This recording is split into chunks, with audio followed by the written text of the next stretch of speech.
Sebelum pulang ke rumah, Kim mampir ke pasar untuk membelikan putrinya sepatu baru. Setelah membeli sepatu, dia lalu makan di kedai terlebih dahulu. Waktu sedang menunggu makanan pesanannya, ibu si pemilik kedai terlihat sedang mengobrol dengan pengunjung lain. Si ibu bertanya, apakah benar ada banyak sekali warga sipil di kota Gwangju tewas? Namun si pengunjung menjawab, mungkin kabar itu cuma rumor. Soalnya di berita TV yang semalam dia tonton, tentara-tentara di sana katanya sedang berjuang dengan gagah berani mempertaruhkan nyawa untuk mengamankan kota. Mendengar obrolan itu, Kim pura-pura tak peduli. Saat membaca koran di meja, lagi-lagi isi beritanya penuh dengan propaganda kebohongan pemerintah. Meski sebenarnya hati Kim terasa perih, tapi dia tetap berusaha tak peduli. Ia terus makan sambil menahan tangis. Selesai makan, Kim lalu melanjutkan perjalanan. Di jalan, waktu sedang berhenti menunggu orang menyeberang, Kim memandangi sepatu baru putrinya yang sangat cantik. Dia tak sabar melihat wajah bahagia bidadari kecilnya. Sepanjang jalan, Kim menyetel lagu kesukaannya sambil bernyanyi untuk menenangkan pikiran. Namun tetap saja, hatinya tak bisa tenang. Ketika mengingat betapa parahnya keadaan warga kota Gwangju, dia merasa bersalah telah pergi kabur sendirian. Di jalan, Kim berhenti. Ia menangis kebingungan, tak tahu harus berbuat apa. Hingga akhirnya, Kim memutuskan putar balik kembali ke kota Gwangju. Di jalan, dia mampir ke bengkel lalu meminjam telepon. Di telepon, Kim minta maaf pada putrinya. Dengan mata berkaca-kaca, Kim berkata, ayah merasa malu dan tak bisa pulang ke rumah dulu. Sebagai supir taksi, ayah menyesal telah meninggalkan penumpang ayah.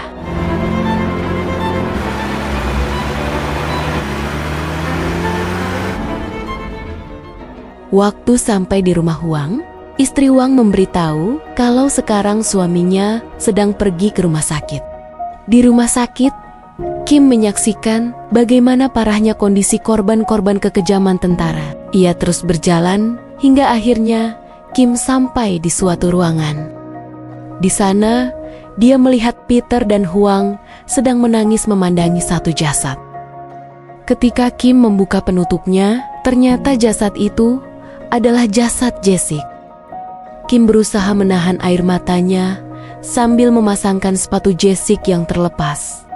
Pemuda pemberani itu kini telah gugur. Ia lalu mencoba menguatkan Peter. Sekarang mereka tak boleh menyerah dulu, karena Peter harus menepati janjinya pada Jessica. Kim lalu menyuruh Peter mengangkat kameranya dan jangan pernah berhenti meliput.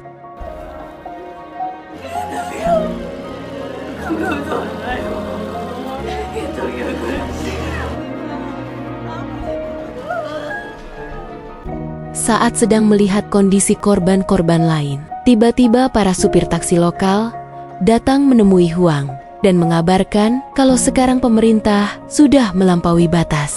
Tentara-tentara menembaki warga sipil yang sedang berdemo dengan membabi buta.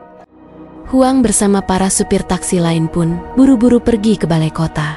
Waktu Peter ingin ikut pergi, Kim menyuruh Peter naik taksinya. Kim berkata, sebagai supir taksi, dia tak akan pernah lagi meninggalkan penumpangnya. Mereka berdua datang ke kota ini bersama-sama, maka mereka juga harus pulang bersama-sama.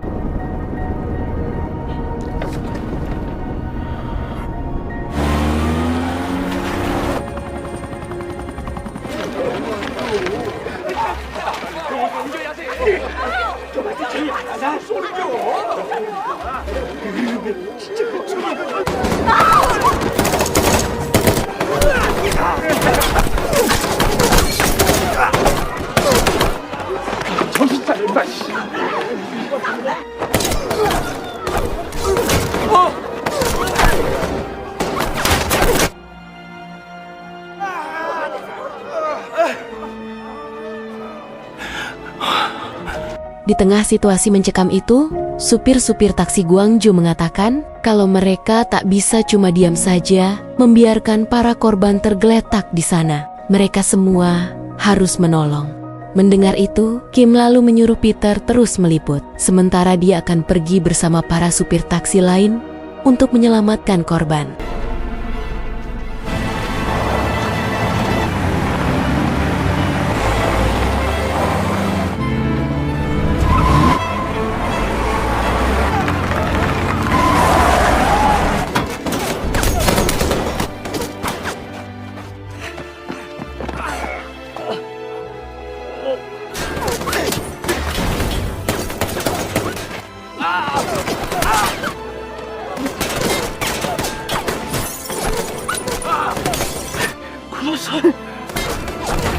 Sayangnya, meski taksi-taksi sudah mencoba menutup pandangan pasukan militer, namun masih banyak celah yang terbuka. Dari belakang, anak si ibu yang kemarin Kim antarkan ke rumah sakit datang mengendarai truk besar, kemudian membantu menutupi pandangan pasukan militer. Melihat keberanian para supir taksi itu, seluruh warga berbondong-bondong ikut menolong. Saat sedang mengangkuti korban satu demi satu, pihak militer menembakkan banyak sekali gas air mata. Ketika para supir taksi baru menurunkan sebagian korban di tempat aman dan ingin kembali menolong korban yang masih tersisa, mereka kaget melihat pasukan militer bergerak maju mengarahkan senjata ke arah warga.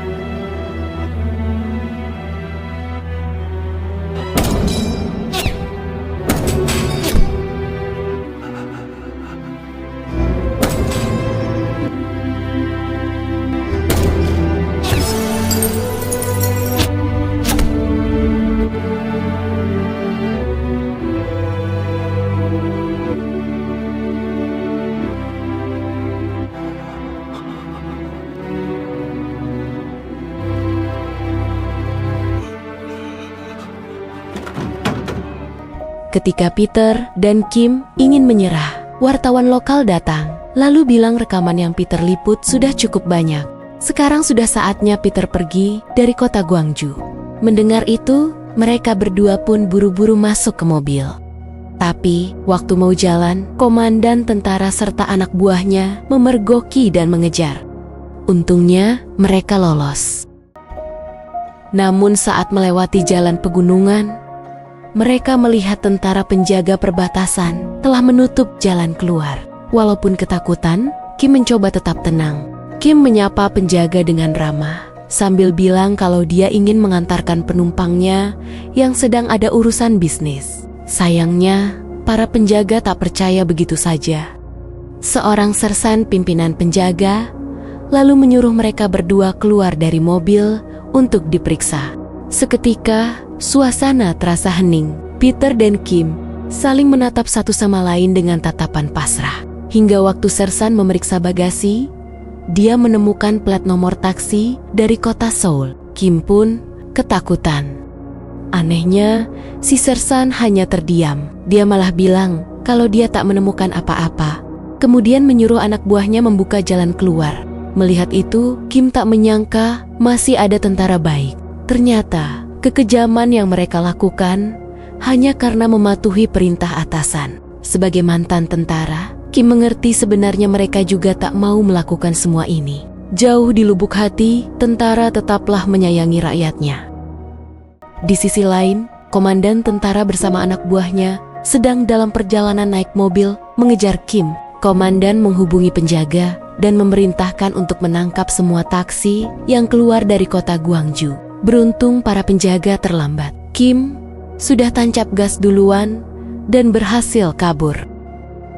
Tapi saat situasi baru terasa aman, tiba-tiba dari belakang mobil komandan bersama anak buahnya menyusul, lalu mengepung taksi Kim. Ketika Kim ingin ditembak, seluruh supir taksi kota Gwangju datang menolong.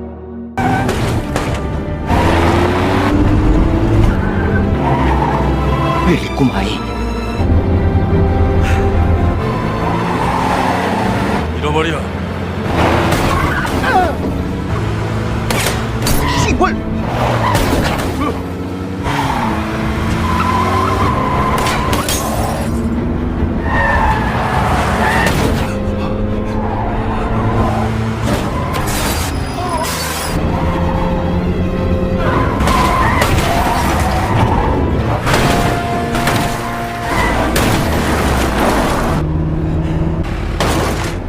뭔 소리나? 씨.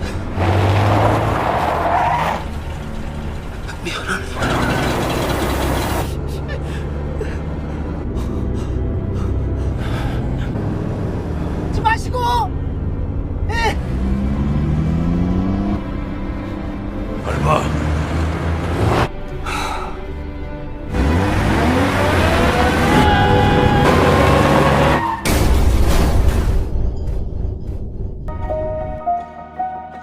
Berkat pengorbanan para supir taksi Gwangju, Peter dan Kim berhasil selamat. Di bawah redupnya langit sore, sepanjang perjalanan, mereka berdua tak mengatakan sepatah kata pun. Mereka tak bisa senang, tapi juga tak ingin sedih. Kejadian yang tadi mereka lalui benar-benar menyayat hati. Peter kemudian menggantungkan kalungnya di taksi Kim sebagai kenang-kenangan. Sesampainya di depan bandara, Peter menyembunyikan gulungan rekamannya ke dalam kaleng biskuit. Sebelum pergi, Peter meminta Kim menuliskan nama lengkap serta nomor teleponnya. Mendengar permintaan itu, Kim lalu menulis nomor dan nama palsu yang dia baca dari tulisan di bungkus rokoknya, yaitu nama Kim Sabuk. Dalam bandara, Peter berterima kasih sambil memeluk Kim. Ia janji bila berita kebenarannya sudah tersebar luas, dia pasti akan kembali ke Korea untuk menemui Kim lagi. Kim tersenyum dan menyuruh Peter belajar bahasa Korea agar nanti saat bertemu lagi, mereka bisa lebih memahami satu sama lain. Ketika jadwal penerbangan tiba, mereka berdua pun berpisah.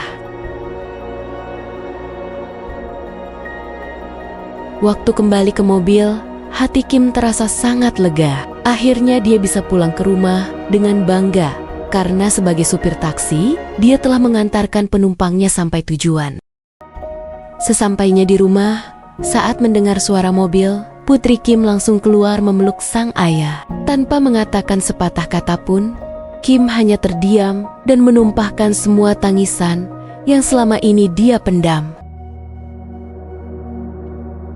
Hari demi hari berlalu. Di kantor media Jerman, terlihat para wartawan sedang menyaksikan berita TV tentang kejamnya pembantaian warga sipil di Korea Selatan. Berita itu kini telah tersebar luas ke seluruh penjuru dunia.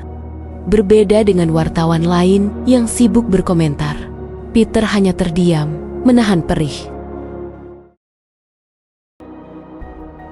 Beberapa bulan kemudian, ketika Peter kembali ke Korea untuk menemui Kim lagi, rekan wartawan lokal kenalannya bilang kalau dia sudah berusaha mencari kemana-mana, tapi tak ada satupun orang bernama Kim Sabuk. Nomor telepon yang tertulis juga tak bisa dihubungi.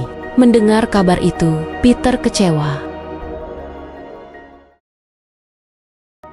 23 tahun berlalu, tepatnya di bulan Desember tahun 2003, Peter kembali berkunjung ke Korea lagi. Peter terlihat sudah tua, dan kini keadaan di Korea Selatan sudah damai. Negara itu sekarang sudah berubah menjadi negara demokrasi, di mana setiap warga negara memiliki hak kebebasan berpendapat. Tujuan Peter ke sana adalah karena dia terpilih menerima penghargaan sebagai wartawan paling berpengaruh di Korea. Dalam pidatonya, Peter menceritakan sedetail mungkin kisah perjuangannya waktu dulu dia meliput kota Gwangju.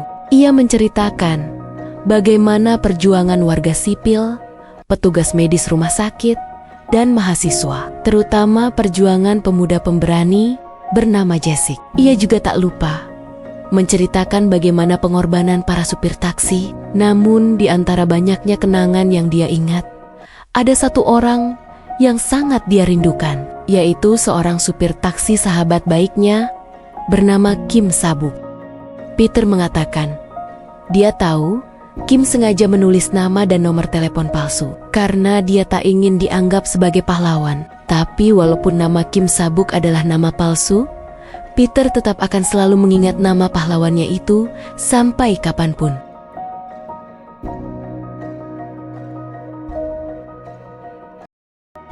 Malamnya di kota Seoul, terlihat Kim baru sampai mengantarkan seorang mahasiswa pulang kuliah.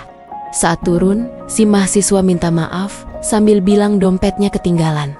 Mendengar itu, Kim hanya tersenyum, lalu menyuruh si mahasiswa hati-hati di jalan pulang. Sama seperti Peter, kini usia Kim juga sudah tua. Semenjak kejadian di kota Gwangju dulu, cara Kim memandang hidup telah berubah. Sekarang baginya, uang bukanlah segalanya. Meski cuma supir taksi, tapi dia menjalankan tugasnya dengan sepenuh hati. Dalam taksinya, dia juga tak pernah melepaskan kalung kenang-kenangan pemberian Peter. Waktu mau jalan, di bangku belakang, dia tak sengaja menemukan koran milik penumpangnya yang ketinggalan. Di koran itu, ada foto dan kata-kata yang Peter ucapkan tentang Kim di pidatonya tadi siang. Kim pun tersentuh. Ketika melihat foto Peter, Kim tertawa sambil meledeknya. Ternyata sekarang mereka berdua sudah sama-sama tua dan keriput. Saat sedang mengenang masa lalunya, dari belakang ada penumpang baru masuk. Dengan sigap, Kim langsung mengantarkannya ke tujuan. Mungkin di dunia ini, orang-orang hanya menganggap Kim supir taksi biasa. Namun sebenarnya, supir taksi biasa itu adalah pahlawan tanpa tanda jasa.